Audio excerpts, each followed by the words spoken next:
అవ్వడం, ఓకే, నా మాటలు ఏదో వినేసి నన్ను ఫాలో అవ్వడం, అది యూట్యూబ్లో, ఇన్స్టాగ్రామ్లో, ఫేస్బుక్లో ఫాలో అవ్వడం కాదు. ఓకే, చెప్పే మాటలు ఏమైనా మీకు కరెక్ట్ అనిపిస్తే అది చేసే ప్రయత్నం కూడా చేయండి దయచేసి.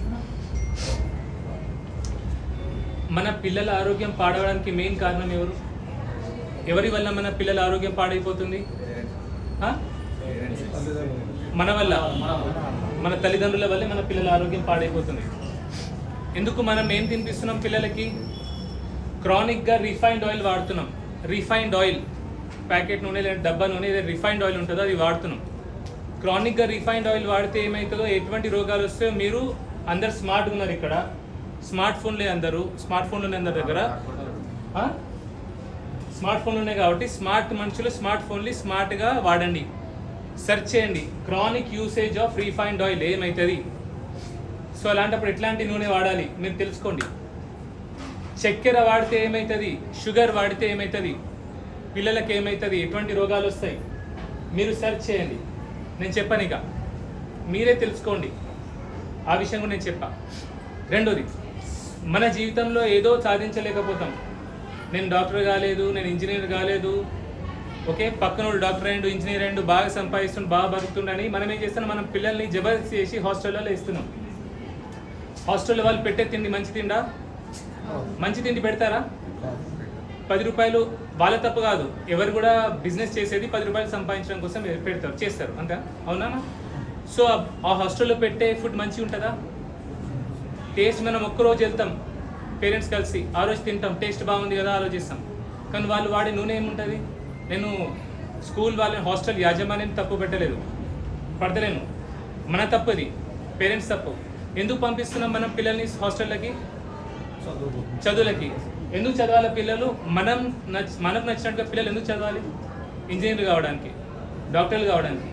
ఇవాళ ఇంజనీర్లు ఏం చేస్తున్నారండి? ఏం చేస్తున్నారు? ఎంతమంది ఇంజనీర్ పిల్లలు లేరు మీ పెద్దవాళ్ళకి తెలుసు, బట్టి ఖాళీగా ఉంటున్నారు. ఇంకా ఏఐ వచ్చిన తర్వాత అసలు పనులు ఏమి దొరకలేవు, ఉద్యోగాలు ఊడిపోతున్నాయి.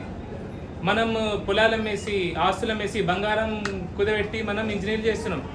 అక్కడికి ఏం చేయలేకపోతున్నారు వాళ్ళు. ఇంకా వాళ్ళు ఇంజనీరింగ్ చేసినోడు వాడు చిన్న కూలి పని చేయలేడు, వ్యవసాయం చేయలేడు, ఊర్లో నామోషి, ఊరికి రాలేడు వాడు.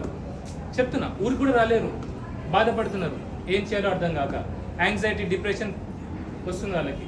కొందరు ఎవరైతే సాఫ్ట్వేర్ ఉద్యోగం వస్తుందో వాళ్ళకు కూడా ఎక్కువ వర్క్ స్ట్రెస్, టెన్షన్. ఓకే, ఈ హాస్టల్ వేయడం వల్ల అసలు మెయిన్ కారణం స్టార్ట్ అవుతుంది. హాస్టల్ వేయడం వల్ల సరిగ్గా తిండి దొరకలేదు.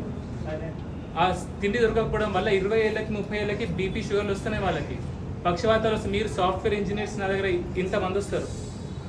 Anxiety, depression, BP, sugar. ఎందుకు? ఈ హాస్టల్ ఫుడ్ వల్ల, ఈ స్ట్రెస్ వల్ల. ఎందుకండి? మనకేం కావాలి? మన పిల్లలు గొప్ప వాళ్ళు కావాలి. మంచి వాళ్ళు అయినరా లేదా మనకు అవసరం లేదు. గొప్ప వాళ్ళు అవడం ఇంపార్టెంటా, మంచివాడు అవడం ఇంపార్టెంటా? నిజం చెప్పండి అమ్మా, ఇది మరి మంచి వాళ్ళు ఎట్లయితారు? మీరు 5 సంవత్సరాలు 6 సంవత్సరాలు రాగానే, 10 సంవత్సరాలు రాగానే పిల్లల్ని హాస్టల్ వేస్తే వాడు మంచివాడు ఎట్లయితాడు మమ్మీ? అవుతాడా? మంచివాడు అవుతాడా? గొప్పవాడు అవుతాడు కావచ్చు. గొప్పవాడైతే సరిపోతుందా?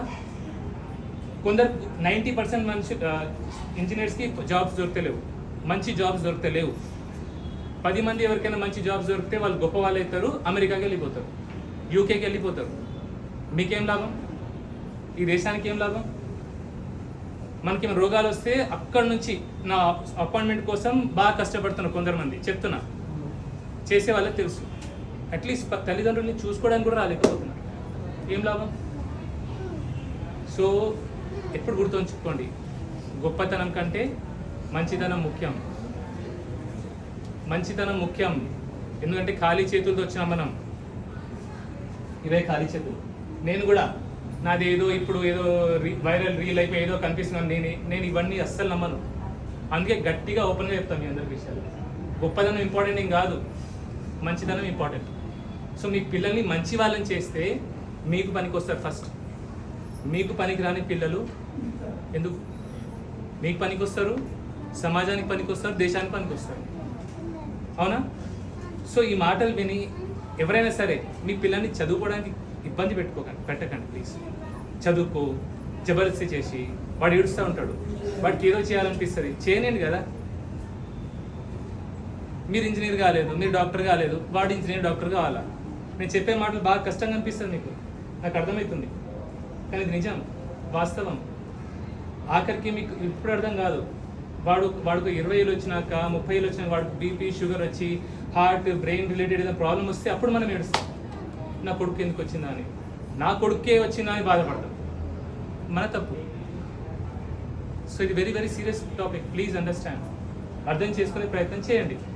మీకు ఎవరికైనా బాధ అయితే ఐఎమ్ సారీ. ఇంకో విషయం, ఈ నెల మే 15వ తారీఖు నాడు నా లాస్ట్ వర్కింగ్ డే.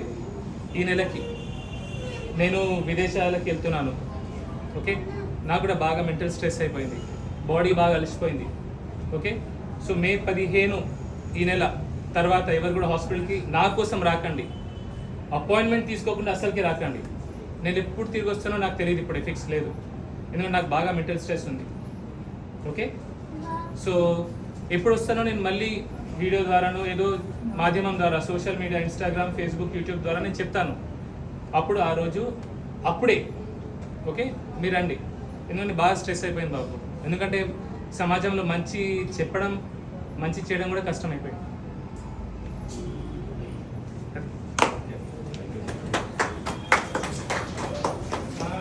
చెప్తాను లోపల, ఇక్కడ ఉన్న వాళ్ళు 1 to 11 నువ్వు చెప్పేసారు లోపల. సరే.